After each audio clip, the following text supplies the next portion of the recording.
Hey, we are the Lab Doctors. I'm Amanda. I'm Dorothy. And I'm Zhao Yong. We are biomedical researchers who realized we still have a lot to learn about science. So why not join us on this quest?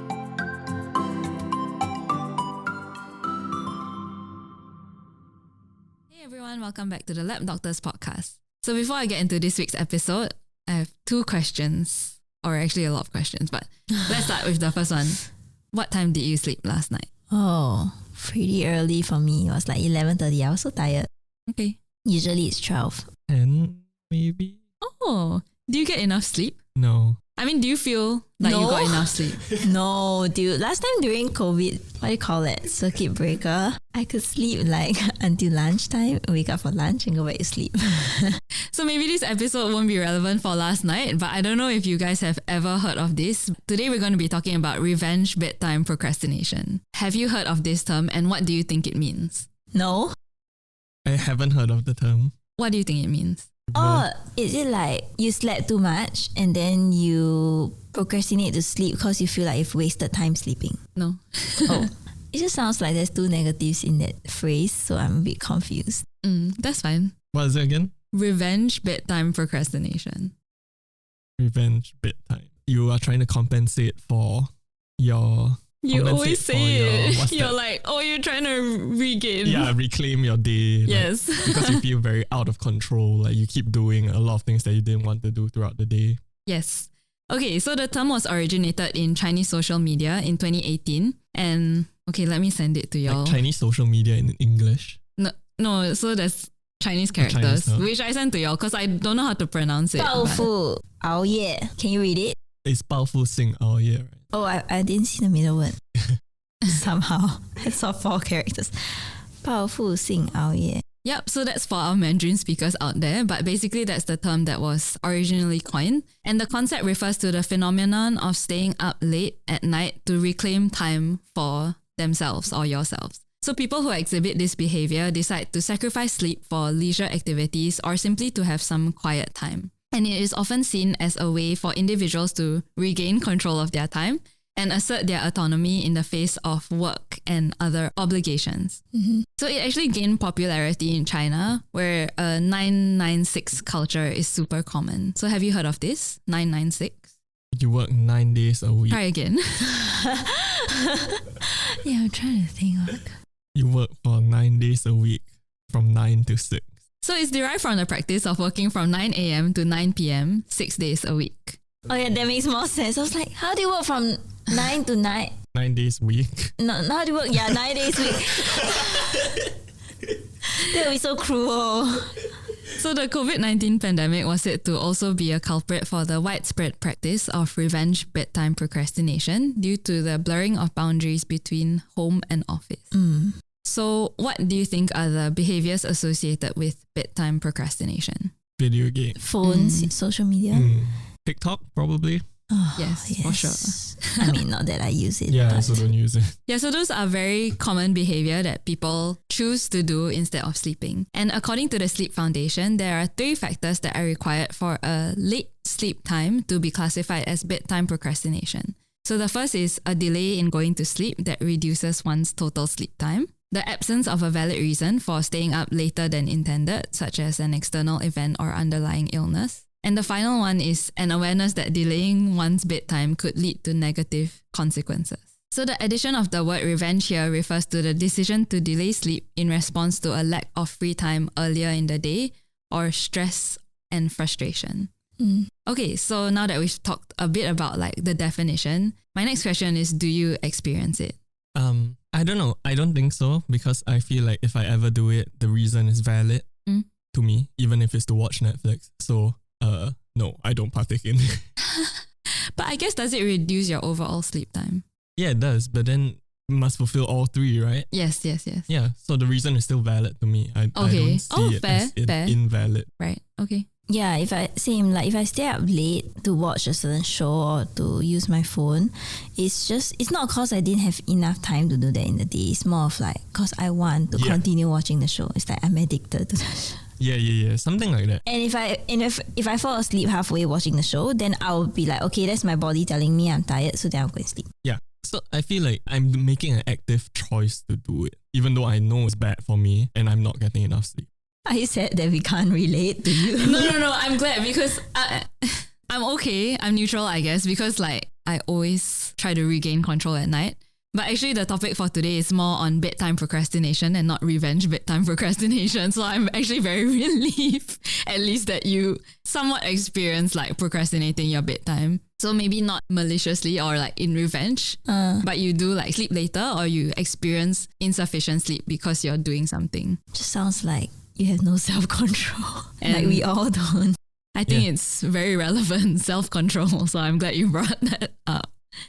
So a new thing, this bedtime procrastination, the term itself was coined in 2014 by Flor Gross and colleagues, where they defined bedtime procrastination as failing to go to bed at the intended time while no external circumstances prevent a person from doing so. So they conducted an online study to assess the relationship between bedtime procrastination and individual difference variables related to self-regulation and general procrastination. They also investigated whether bedtime procrastination was a predictor of self-reported sleep outcomes. So these are things like insufficient sleep, hours of sleep, and fatigue during the day.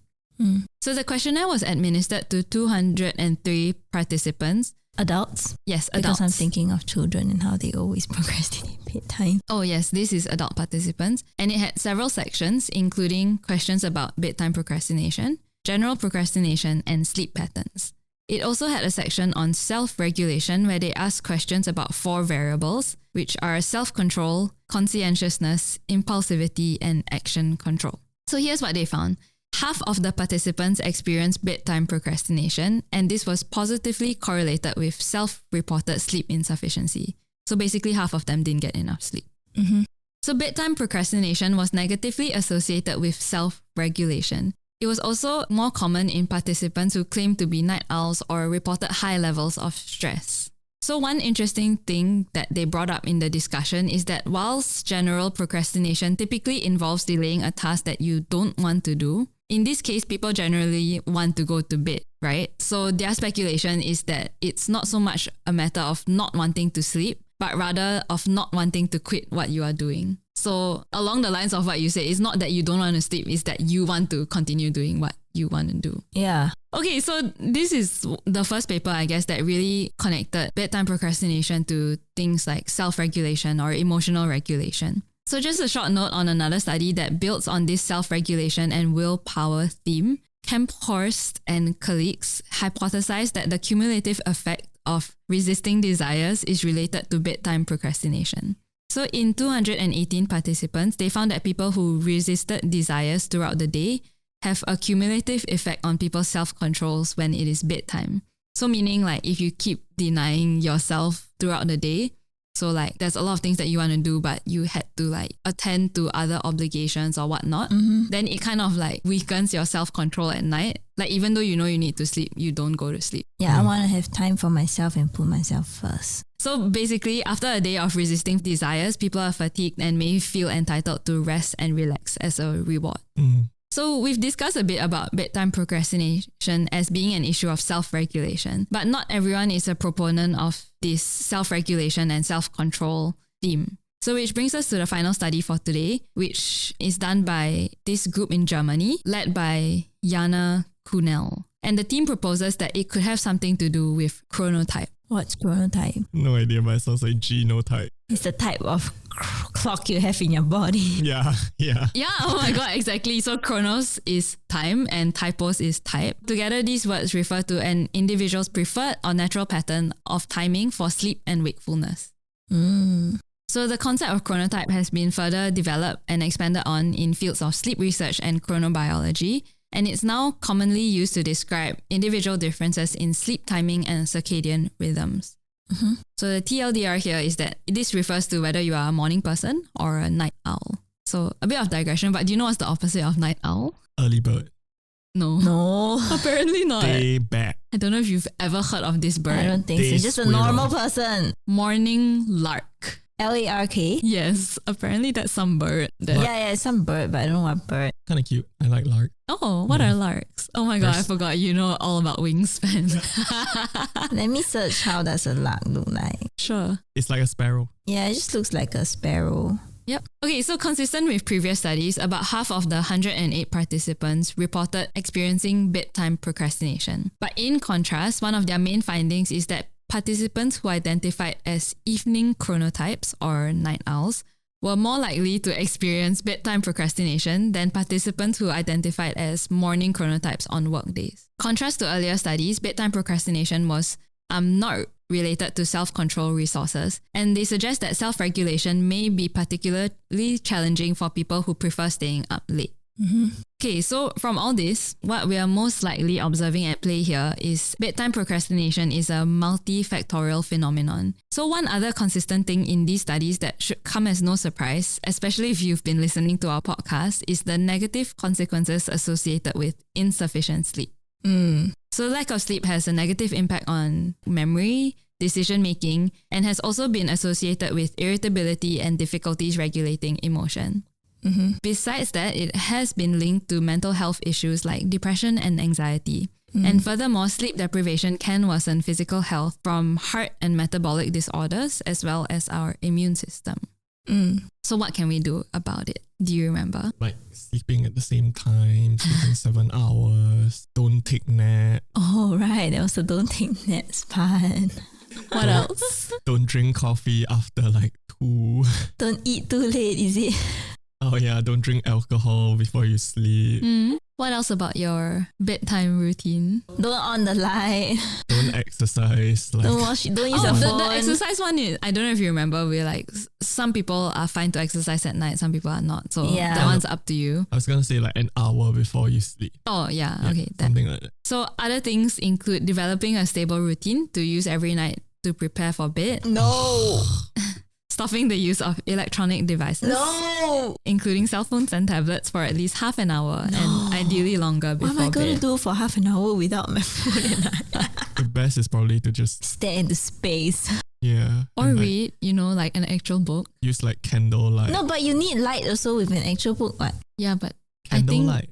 No, not candlelight. As in like, okay, so I don't know if you Incandescent light. realize the difference. Like when you're reading from your phone, the light is like shining at you. Whereas like the light when you read is like around you. Yeah. Yeah, it's better for the eyes apparently. Yeah, I guess so. What? I don't know. That's why they say like you should read a book before you sleep instead of like. How do I scroll social media without on a book? It's just the intensity of the light, isn't it? The book is still reflecting light into your eyes. It's like you can't see the book.